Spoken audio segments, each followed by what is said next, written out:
Assalamualaikum warahmatullahi wabarakatuh. Alhamdulillah. Alhamdulillahilladzi arsala rasulahu bil huda wa dinil haqq liyudhhirahu 'ala dini kullihi wa kafa billahi syahida. Wa asyhadu an la ilaha illallah wa asyhadu anna Muhammadan abduhu wa rasuluh. Allahumma salli wa sallim wa barik ala nabiyyina Muhammadin wa ala alihi wa ashabihi wa man tabi'ahu ila yaumiddin amma ba'da. Bapak-bapak, ibu-ibu serta para jamaah semua yang dirahmati oleh Allah, alhamdulillah banyak sekali nikmat Allah yang telah kita terima hingga detik ini, baik berupa nikmat kesehatan, kemudian nikmat kesempatan, dan juga nikmat yang lebih tinggi nilainya dari seluruh nikmat yang kita terima, yakni nikmat hidayah atau nikmat petunjuk Allah, terutama hidayah taufik, yakni petunjuk Allah yang menjadikan kita itu memiliki kekuatan, memiliki tekad untuk melaksanakan ketaatan.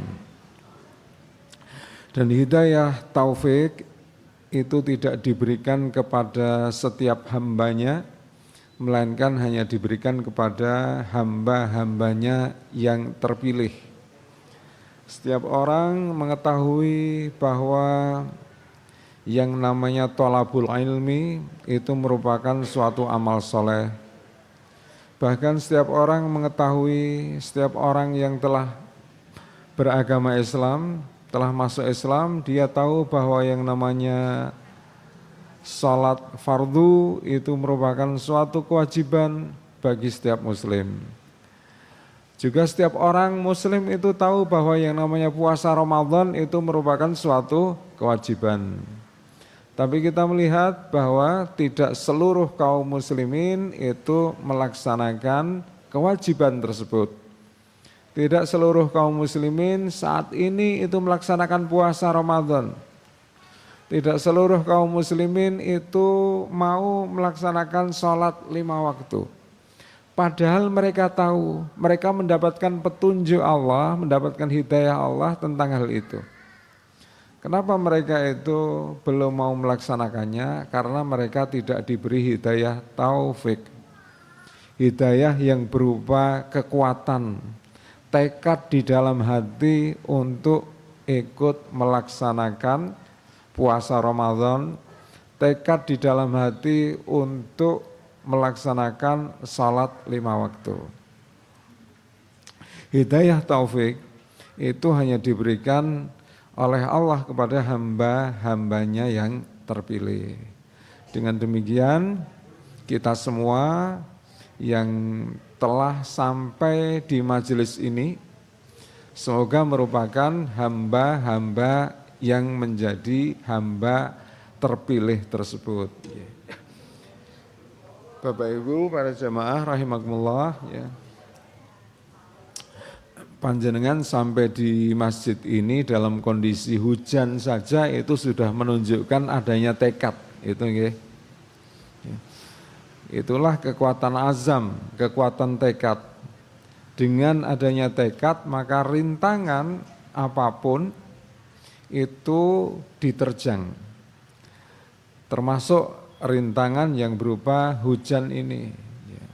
Padahal hujan itu bagi orang Muslim itu menjadi satu uzur untuk tidak menghadiri sholat jamaah. Termasuk menjadi uzur untuk tidak menghadiri majelis taklim, tidak menghadiri pengajian. Jadi kalau seandainya yang datang sore ini itu hanya saya sendiri pun misalnya, itu saya maklum. Kenapa? Karena situasi hujan itu menjadi uzur. Nah Bapak Ibu para jamaah rahimakumullah, meskipun demikian ya, ketika seorang hamba itu melaksanakan amal soleh, maka Allah itu akan memberinya pahala sesuai dengan kadar kesulitannya. ajruka ala qadri nasabik. Pahalamu itu akan diberikan sesuai dengan jerih payahmu. Jadi kita bisa mengukur pahala kita sendiri. Kalau misalnya sore ini tidak hujan dengan sore ini hujan seperti saat ini, mana yang lebih banyak pahalanya? Tentu akan lebih banyak pahalanya ketika kita itu melaksanakan amal soleh dengan adanya rintangan termasuk hujan ini. Termasuk juga ketika kita itu melaksanakan ketaatan dalam kondisi perut lapar, dalam situasi dingin, ya. Kemudian ditambah ngantuk lagi misalnya, ya. Sudah perutnya lapar, dingin, ngantuk, tanggal tua lagi misalnya seperti itu. Tapi kita tetap melaksanakan ketaatan, apapun kesulitannya, maka seperti itu akan membuat Allah itu memberikan pahala kepada kita itu lebih banyak lagi. Nah, Bapak Ibu para jemaah rahimakumullah, Nabi SAW itu ya, itu bersabda terkait dengan usia seseorang, usia umat Islam. Kita semua ya, itu pasti menghendaki umur panjang, gitu ya. Kalau kita itu ditanya, Anda itu pengen berusia panjang, itu pengen sampai berapa umurnya? Panjenengan bisa menjawab?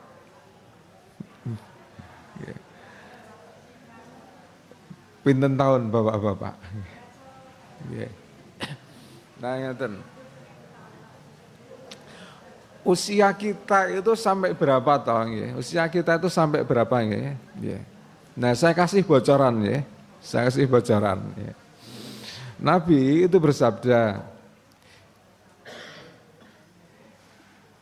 Innallaha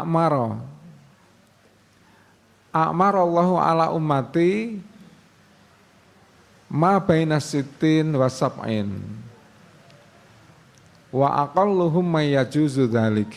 Sesungguhnya Allah itu memberikan umur kepada umat Muhammad itu antara 60 sampai 70 tahun. Dan sedikit sekali yang melebihi itu. Sedikit sekali yang lebih dari 70 tahun usianya. Nah, jadi kita ya, umat Muhammad itu usianya itu dijatah oleh Allah antara 60 sampai 70 tahun. Nabi SAW sendiri beliau itu wafat ketika usianya 63 tahun. Dan kita umat Muhammad ya sekitar itu usianya 60 sampai 70. Meskipun ada di antara umat Muhammad itu yang usianya itu lebih dari 70 tahun. Ya. Ada ya. Kita di sekitar kita juga kita menjumpai banyaknya kaum muslimin yang usianya lebih dari 70 tahun. Ya. Nah, kemudian ada lagi sahabiyah Asma binti Abi Bakar, itu usianya sampai 103 tahun. Kemudian sahabat yang usianya sampai 120 tahun itu juga ada, namanya Anas bin Malik. Ada lagi yang paling tua itu Salman Al-Farisi, itu usianya sampai 250 tahun. Bayangkan kalau usia 250 tahun, niku nggih. Itu kalau misalnya kita dikasih usia sampai sekian itu seneng apa senep kira-kira? Usia sampai 250 tahun. Ini ganti presiden berapa kali? 250 tahun itu. Nah, 250 tahun itu kalau yang dilihat cuma ya seperti berita-berita yang kita dengar, kita lihat seperti saat ini ya paling cuma senep ya. Nanti ada pagar laut, nanti ada orang yang ngoplos Pertamax dan lain sebagainya. Nah, jadi usia 250 tahun ya, itu kira-kira cuma akan membuat kita itu hidupnya itu senep, tidak senang. Gitu. Nah, usia 60 tahun sampai 70 tahun sebagai usia yang digariskan kepada umat Muhammad. Usia 60 tahun itu lama atau sebentar? Lama atau sebentar Bapak Ibu? 60 tahun itu lama atau sebentar orang hidup itu? Lama. Kok jawab lama ngoten nggih? Ndak nggih. Jadi begini nggih. Usia 60 itu sebetulnya usia yang sebentar. Keng nopo? Allah itu berfirman dalam surah Al-Mu'minun ayat 114. Wa qala illa bistum illa qalila. Dan Allah berfirman, sesungguhnya kalian itu tidak tinggal di bumi ini kecuali hanya sebentar. Kita itu tidak tinggal di bumi kecuali hanya sebentar. Sebentar itu berapa? Kalau umat Nabi Nuh itu sampai ratusan tahun. Tapi sebentarnya umat Muhammad itu hanya 60 sampai 70 tahun. Karena itu maka orang hidup 60 tahun itu adalah waktu yang sebentar. Panjenengan nggih Bapak Ibu nggih. Mungkin peristiwa 20 tahun yang lampau itu seolah-olah baru seperti kemarin. Nggih mboten. Kadang-kadang kita itu ingat dengan detailnya secara rinci. Ini menunjukkan bahwa 20 tahun yang lampau itu adalah waktu yang sebentar. Ini beda dengan anak-anak. Kalau anak kecil itu mereka menganggap waktu 3 tahun yang lampau itu seperti zaman dulu. Itu anak kecil. Tapi kalau bekas anak-anak, ya, kalau orang yang sudah dewasa, itu puluhan tahun yang lampau itu seperti baru saja terjadi, seperti baru kemarin. Ini menunjukkan bahwa 60 tahun itu memang merupakan waktu yang sebentar. Sebagaimana ditegaskan oleh Allah bahwa kita itu tidak hidup di dunia itu kecuali hanya sebentar. Kapan? Berapa lama? 60 tahun. Dengan demikian 60 tahun bagi orang hidup itu sebentar, gitu ya. Kalau 60 detik, 60 menit bagi orang ngaji itu sebentar atau lama? Orang ngaji itu kalau 60 menit itu sebentar atau lama? Lama. Tapi kalau orang hidup 60 tahun itu sebentar. Kalau orang sholat 6 menit itu sebentar atau lama? Lama. Apalagi sholat tarawih 60 menit. Sebentar atau lama? Pada standarnya standarnya sholat tarawih 11 rakaat itu 60 menit. Nah Bapak Ibu,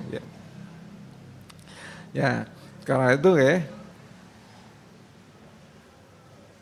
Rasulullah itu mengibaratkan orang hidup di dunia itu bagikan orang yang berteduh, orang yang melakukan perjalanan panjang kemudian dia itu berteduh sebentar di bawah pohon. Nah, selesai dia itu berteduh yang hanya sebentar itu, maka dia kemudian melanjutkan perjalanannya. Itu gambaran orang hidup di dunia. Maka orang Jawa itu juga punya ungkapan bahwa urip iku mung mampir ngombe. Panjenengan ngukur, kalau panjenengan minum itu berapa detik? Cobi mangke nggih. Jangan sekarang ya, nanti kalau udah azan coba minum diukur berapa detik. Enggak sampai 5 detik. Seperti itu juga orang hidup. Orang ibarat cuma mampir ngombe, mampir minum. Meskipun ada juga yang prinsipnya kalau saya tidak mau hidup cuma mampir ngombe. Kudu mampir ngopi barang, mampir tuku gorengan. mampir macam-macam. Nah, terkait dengan usia 60 ini ya, Islam itu memberikan menempatkan usia 60 ini sebagai salah satu usia yang krusial, usia yang patut untuk kita perhatikan. Nabi itu bersabda, "A'dzarallahu alamri'in akhara ajalahu hatta balagha sittina sanah." Allah itu memberikan uzur kepada seseorang yang diakhirkan ajalnya sampai dia itu berusia 60 tahun. Allah itu memberikan uzur. Apa yang dimaksud Allah itu memberikan uzur? Nanti ada penjelasannya. Allah itu memberikan uzur itu kan berarti alasan-alasan ya. Dengan kata lain, Allah itu masih menerima alasan-alasan yang meringankan dari seseorang itu sampai dia itu berusia 60 tahun. Para ulama ketika menjelaskan sabda Nabi ini, mereka mengatakan, innar rajula idza balagha sittina sanatan aqamallahu alaihi hujjah wa nafiya anhul udhur. Sesungguhnya seseorang itu kalau sudah menginjak usia 60 tahun, maka Allah akan menerapkan ketentuan-ketentuan yang memberatkannya. Dan Allah itu akan mengangkat darinya itu keringanan-keringanan, mengangkat darinya alasan-alasan. Bagaimana maksudnya? Saya kasih contoh biar jelas. Jadi kalau seseorang itu usianya belum 60 dan ketika seseorang itu masih agak masih enggan untuk melaksanakan ketaatan, usianya belum 60 dan dia itu masih bermalas-malasan untuk melaksanakan ketaatan, maka Allah itu akan melihat kenapa orang itu masih bermalas-malasan melaksanakan ketaatan. Seandainya yang menyebabkannya itu karena hal-hal yang bisa diterima secara syariat, maka hal itu menjadi uzur, menjadi alasan bagi Allah untuk memaafkannya. Misalnya begini, kenapa kamu kok masih enggan untuk menghadiri majelis pengajian? Maka orang itu beralasan, saya sibuk menyelesaikan pekerjaan sampai ngelembur-ngelembur demi mencukupi kebutuhan nafkah anak dan istri, misalnya seperti itu, sampai ngelembur-lembur. Nah, karena alasannya itu adalah melaksanakan kewajiban untuk memenuhi nafkah keluarganya, sehingga dia itu masih agak kurang taat dalam melaksanakan ketaatan, maka yang seperti ini itu menjadi uzur yang diterima oleh Allah. Gitu ya. Itu bagi orang yang usianya belum 60 tahun. Tapi disclaimer-nya ya, jangan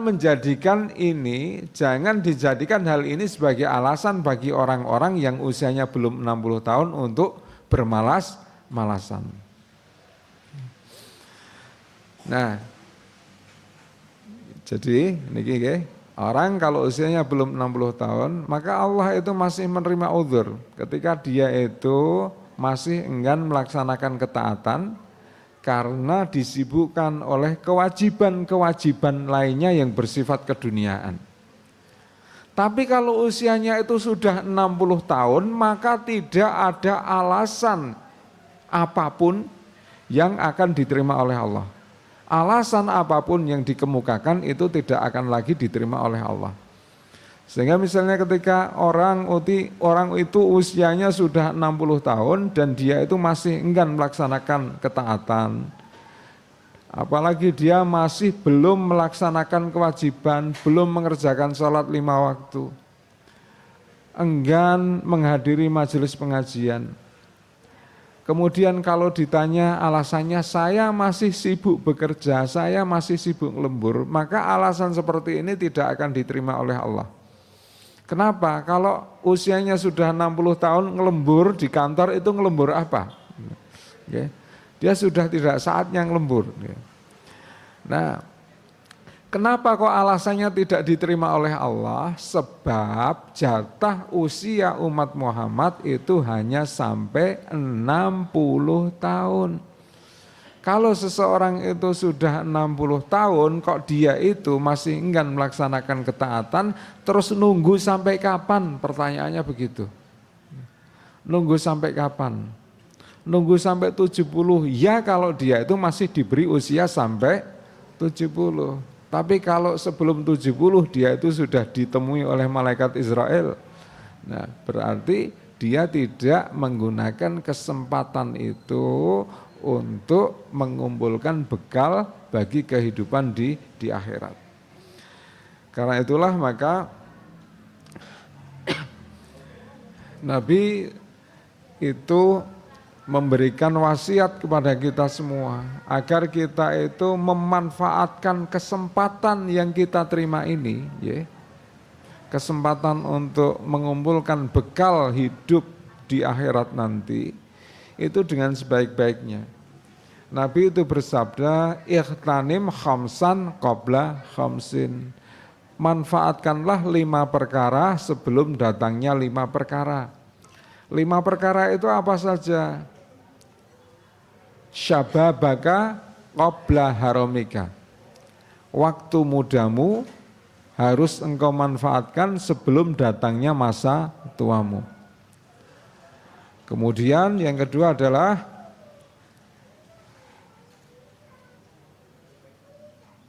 sehataka qabla sakomika. Waktu sehatmu sebelum datang waktu sakitmu. Yang ketiga adalah ghinaka qabla fakrika.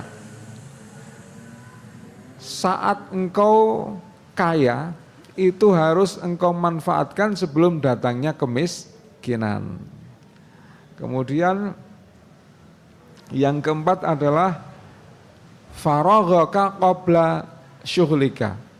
Waktu luangmu itu harus dimanfaatkan sebelum datangnya waktu sempitmu. Kemudian yang terakhir adalah hayataka qabla mautika. Hidupmu itu harus engkau manfaatkan sebelum datangnya kematianmu. Ini 5 perkara yang diberikan kepada seluruh umat manusia, ya, seluruh hamba. Dan terkadang orang itu melalaikannya. Mereka mengabaikan kesempatan-kesempatan yang diberikan oleh Allah itu, sehingga mereka tidak menggunakannya untuk memanfaatkan untuk mengumpulkan bekal bagi kehidupan di akhirat nanti. Ya, kadang-kadang kita itu ketika sehat, kita itu lupa bahwa yang namanya sehat itu merupakan satu kenikmatan. Sehingga ketika sehat, kita tidak menggunakan saat sehat itu untuk melaksanakan ketaatan.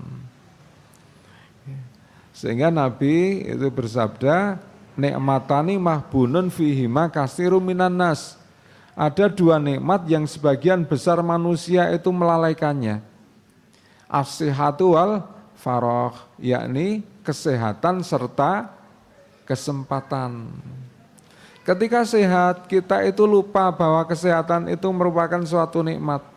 Sehingga saat sehat, kita tidak menggunakan kesempatan tersebut untuk melaksanakan ketaatan.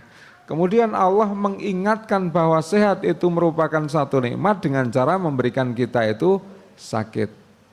Ketika kita itu sakit, kita baru ingat bahwa yang namanya sehat itu merupakan suatu nikmat.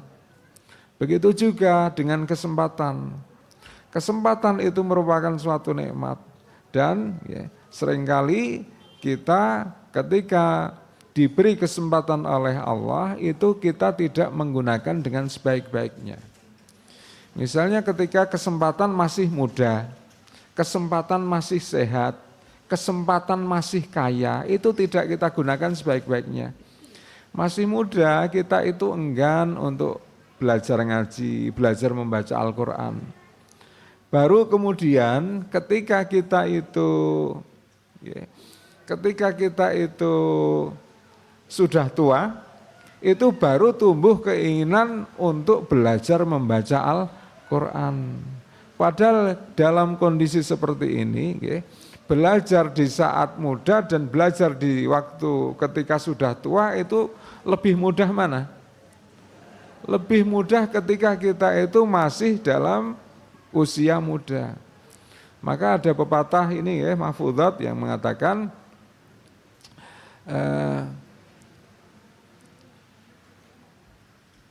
bagaikan menatah di atas batu itu apa? Belajar di waktu kecil. At-ta'allumu fi sighari kanaksi alal hajar. Belajar di waktu kecil itu bagaikan mengukir di atas batu. Itu akan terpahat di dalam ingatan sampai tua. Tapi kalau belajar di waktu tua, itu bagaikan mengukir di atas air. Ketika berada di majelis pengajian itu ingat, tapi begitu keluar dari masjid, nah hilang semua gitu. Kalau usia tua demikian. Tapi jangan putus asa, ngoten nggih, jangan putus asa. Bagaimanapun tetap akan bermanfaat. Nah, ini hanya untuk membandingkan bahwa kita itu jangan sampai menyia-nyiakan kesempatan yang datang kepada kita. Karena yang namanya kesempatan itu tidak akan datang dua kali. Ketika kita itu masih kuat, masih punya ingatan yang kuat, masih sehat, pergunakan untuk belajar. Jangan menunggu nanti-nanti, jangan menunda-nunda. Kalau menunda-nunda bisa jadi kesempatan itu akan hilang. Karena ada 3 hal itu yang tidak akan terkumpul dalam diri seseorang itu secara bersamaan. 1 itu tenaga, 2 itu uang, 3 itu waktu. Ketika masih muda, orang itu dia itu masih kuat, masih punya tenaga, masih punya waktu, tapi randuwe duit gitu ya. Nah sehingga kadang-kadang ini menjadi alasan bagi anak-anak muda untuk menunda-nunda tolabul ilmi, menunda-nunda ngaji, menunda-nunda melaksanakan ketaatan. Aku saiki konsentrasi untuk cari duit lebih dulu gitu. Jadi dia punya waktu, dia punya tenaga, maka dia menggunakan waktu dan tenaganya itu untuk mengejar duit.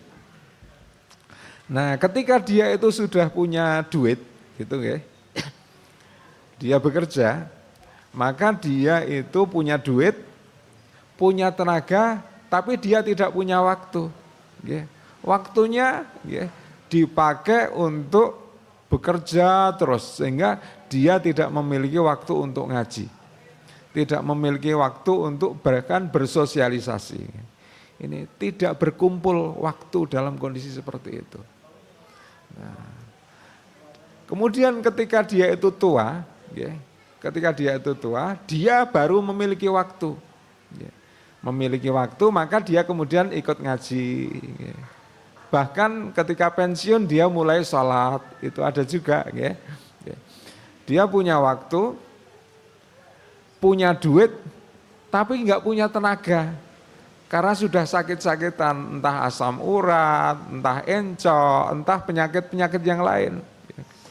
Sehingga karena meskipun dia punya waktu, punya duit, tapi tidak punya tenaga, maka dia juga tidak bisa maksimal untuk melaksanakan ketaatan itu.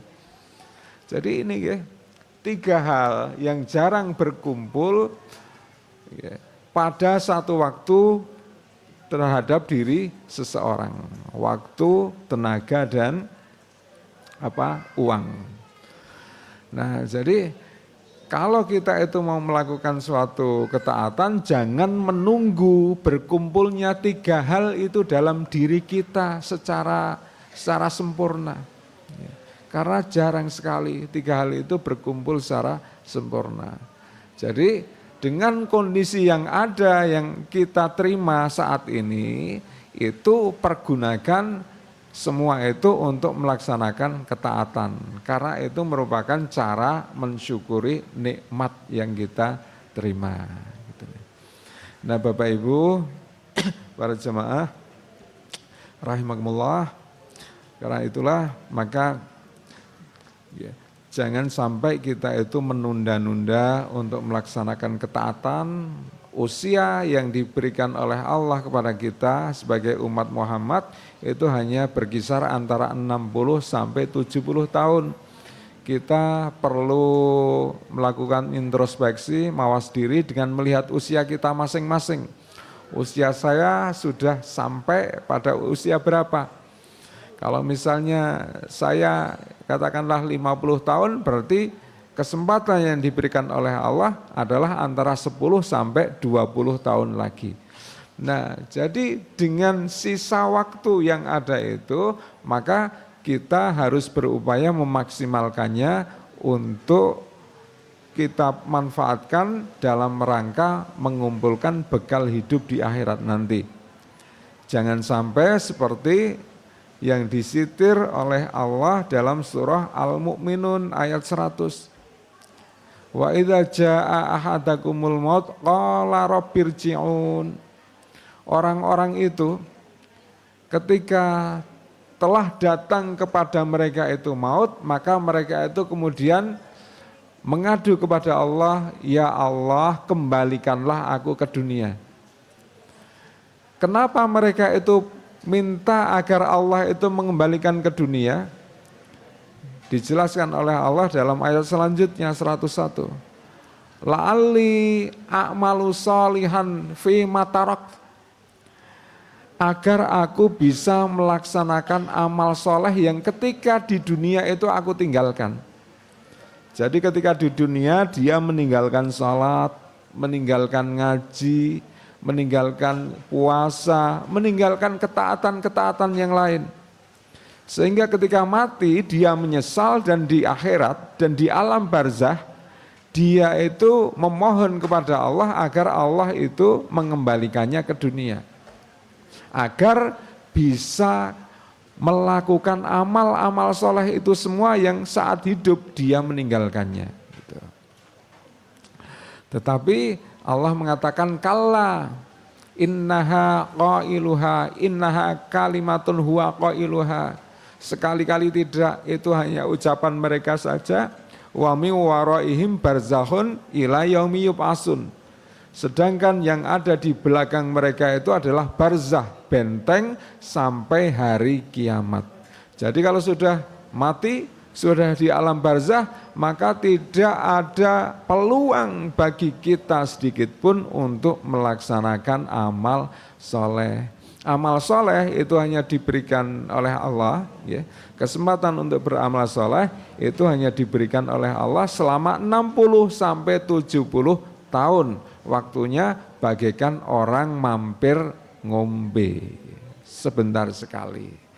Nah dengan demikian maka waktu yang singkat ini mari kita manfaatkan sebaik-baiknya untuk mengumpulkan bekal bagi kehidupan kita di akhirat nanti. Semoga bermanfaat.